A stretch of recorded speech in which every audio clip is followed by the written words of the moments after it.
I have promised a lot of people that I would do this video. I can't walk down the street with my afro out without having people stop me and comment, oh, what are you using your hair? And if you know me, I did used to have dreadlocks, and it's been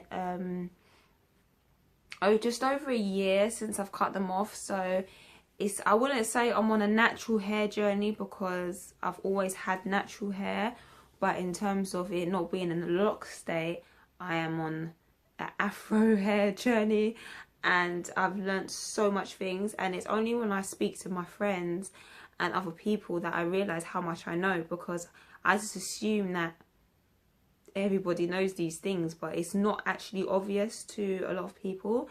So I thought I'd just make a quick video of just to tell you of all the stuff that I use in my hair, and how I handle my hair. So my hair, I would say, is about a 4B type texture. The front and middle is a lot softer than the back, so the middle and the front could even be like a 4A, but the majority, I would say my hair is a 4B texture.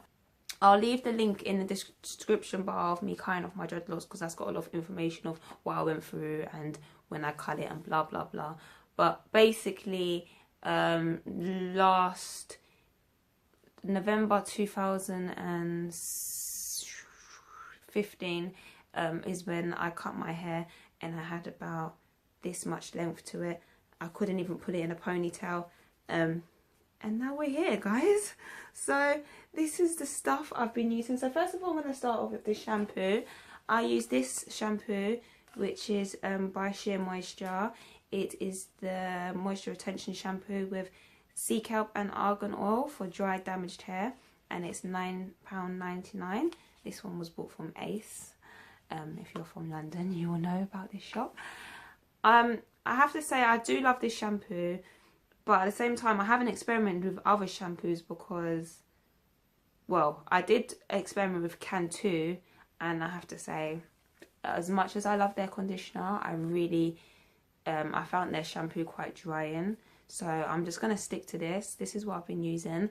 I love it because you can read this. They've got a little story of how it's made. And it's all the ingredients, has no chemicals, no sulfates, no parabens, no false, I can't even pronounce this word, no paraffins, no gluten. Do you know what? Basically, it's just chemical free, which is really good for our hair. So yeah, this is the shampoo I use.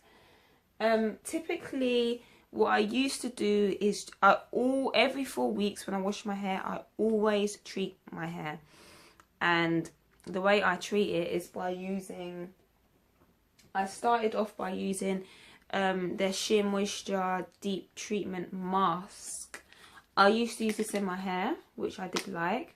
But then I saw, oops, it's a very, you can see it's creamy texture, and I love these kind of textures for my hair. But I always used to use this for my treatment mask, and I always used to use the Cantu conditioner for my hair afterwards. And one day I put this in my hair by accident as a treatment instead of this, and after I washed my hair, I started seeing a few curls. I was like, oh wow, I thought my hair was changing, kind of like my texture was changing, it was softening up. And then that's when I realised I put this in my hair instead. So since then I've ditched this, Shea Moisture, and I've gone to the Cantu. I use the Cantu conditioning for my treatments, and to this I add Jamaican castor oil, about 2 tablespoons of Jamaican castor oil, about 15 to 20 drops of peppermint essential oil. And what that does is just stimulates your scalp, helps the blood to get to your roots, and thus leading to more hair growth. So to my conditioner, I add castor oil, peppermint essential oil, and then in my spray bottle, which I make aloe vera juice, I'll also leave the link to that video on how I make my aloe vera juice in the description box. But so I spritz my hair with aloe vera juice, and then I section my hair into 4 quadrants, and I put the treatment into my hair. I really saturate it, and I sort of twist it and roll it up into a Bantu knot.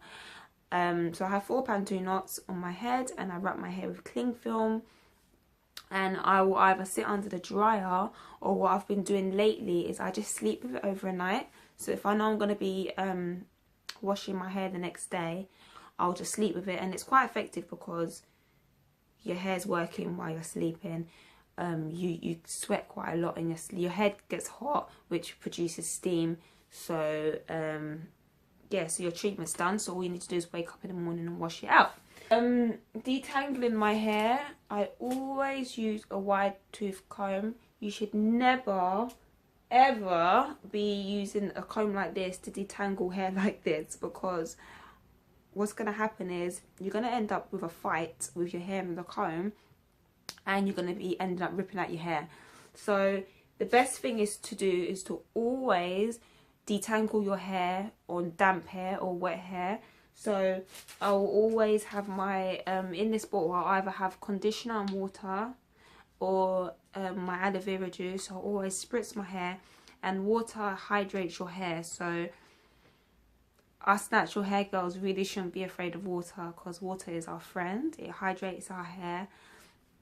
And I use this to detangle my hair. And you should always do not aim to detangle your hair in one big go. You should always section your hair to make it easier. I also have the Cantu curling cream. So when moisturizing my hair, I do the lock method. If you guys aren't familiar with the lock method, just YouTube it. There's loads of videos out there. You can call it the lock method, or there was another abbreviation, but basically you hydrate your hair with water, and then you use a cream to moisturize your hair, and then you use an oil to lock the hair. That's how you can get really good moisturization for your hair. So if I'm gonna be moisturizing my hair, I use this. I tend to stay away from greases. I don't, even though this is made from shea butter, I don't use like the pure shea butter, because it's quite heavy. I don't know, some people love shea butter. I mean, it's okay. I used to use natural shea butter in my hair, but I just prefer using water-based products and light products, so my hair's not weighed down, so my hair can still breathe.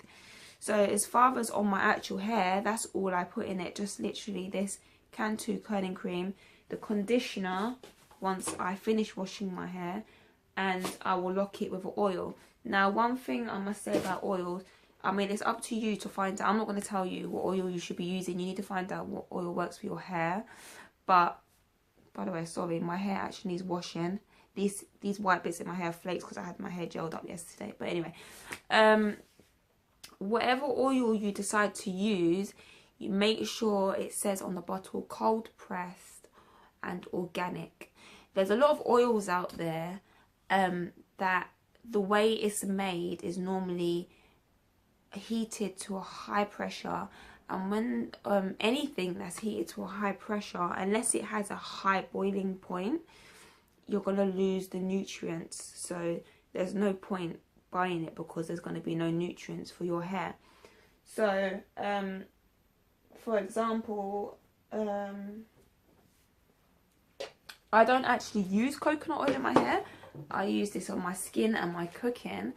But what you want to be looking out for is here. It says organic, virgin, and it says cold pressed, unrefined. So this is all natural goodness. And I bought this from Costco. This was so cheap. I can't remember the price of it now. But for this tub, it is so cheap, and it's really worthwhile because you can use it in your cooking and use it on your skin. Another oil that I recently bought from Costco is this avocado oil, and as you can see, it's also cold pressed. I haven't used a lot of it. I'm going to use it on my skin and try it in my hair, because I heard avocado oil is good for your hair. But what I've been using is this olive oil. This olive oil is actually not cold pressed. It's extra virgin olive oil, which I normally use on my skin, and I'll just fling it in my hair. So this isn't one of the best because it isn't cold pressed. But this is what I use in my hair. And that's as far as it goes, really. I really don't mess around with too much things in my hair. I just use what I find works for me and what I enjoy, and what I enjoy using. Don't go crazy and start buying just a whole heap of different things that you may see that works for other people. Just buy one thing at a time and see what works for you. Be patient. I mean, from having dreadlocks, which was past my bum, to cutting my hair to where I couldn't even put in a ponytail, it was really hard. But you know what? There's so much protective styles you can rock with, play around with. So it's not the be all and end all. I mean, there's so much styles you can do. I was using crochet hair a lot. I don't really use crochet a lot anymore. Excuse me. I don't really use crochet hair a lot just because I find it sheds a lot and it really irritates me. But it is a really good cheap style that can look very natural. At the moment I've been using I've been enjoying my kinky straight wig, and I like cane rows. I'm gonna try probably do some single twists or single braids soon. But I really like, I don't know if you've heard Steph London's new song set in Jamaica, and she's got these blue braids. My partner doesn't agree with them, but I think they look so sexy. I think I'm definitely going to do that for the summer. But yeah, just be patient. Make sure, don't be lazy with your hair. Black hair, if you're going to be lazy with black hair, your hair will mash up, because our hair needs a lot of attention. And be kind to it and it'll be kind to you. Don't keep doing tight hairstyles, tight weaves, tight braids, pulling at your hairline. It's quite obvious what's going to happen if you keep putting stress on one area. It's going to give up. So, you know, sometimes have your hair around an afro, have your hair loose. Don't keep repeating the same styles, because your hair will thin out. But oh, another thing that I use on my edges, this is Kira Care Edge Control. Edge Control doesn't work in my hair unless my hair is straightened. So I actually used this the other day for the first time with my hair being straightened, and it slicked down really nicely. But my hair in this state, this ain't slicking down nothing. The only thing that slicks down my hair is Eco Styling Gel, which I spritz water in my hair again before using it, because it just won't lay down. My hair is very, very, very thick. So yeah, that's the only thing that works for me. Also, if I just want to slick down my edges with some baby hairs, I use aloe vera gel. I bought this from Holland and Barrett, but you can also, actually no, I think I bought this one from a health store shop. It's called Shea Pharmacy in Lewisham. I bought this from there, and I do love this because I've got quite soft baby hair, so it works, it lays it down. But for the rest of my hair, no, I could never use this. But say if I've got braids and I just want to do my baby hairs, then I'll use this stuff. When I straighten my hair, which is not often, I use this olive oil heat protectant serum. It's quite nice. And I think that's about it. Yeah, I think that's about it. So I hope this video was informative for you, and if you've got any questions, please comment below. Like, share and subscribe. Share to people who you think it might be beneficial to. I do want to help people out there on their natural hair journeys. And can I just say again, it was a massive decision when I cut off my dreadlocks, but I'm so happy that I cut them off, because I'm really enjoying my hair right now. I mean, look at this hair. I love big hair. I love it. I really am enjoying my hair. I'm enjoying all the different styles that I've been rocking, and all the different styles that I've got in my head that I'm going to be rocking. So yeah, I'm really loving it. So if anyone else is in the same position as I was, maybe thinking of cutting their hair, cutting their dreadlocks and they're really scared, I'd say we only have one life, and do what you want to do. Don't do what everybody else wants you to do. And it's really not that scary. If you're worried about having short hair, if you're worried about looking a certain way, there's so many different styles out there. Just do your research on YouTube, go to hair shops, look around. There's so much things that you can do. So I'd just say go for it. Alright guys, have a lovely day wherever you are, and I'll see you in the next one. Bye.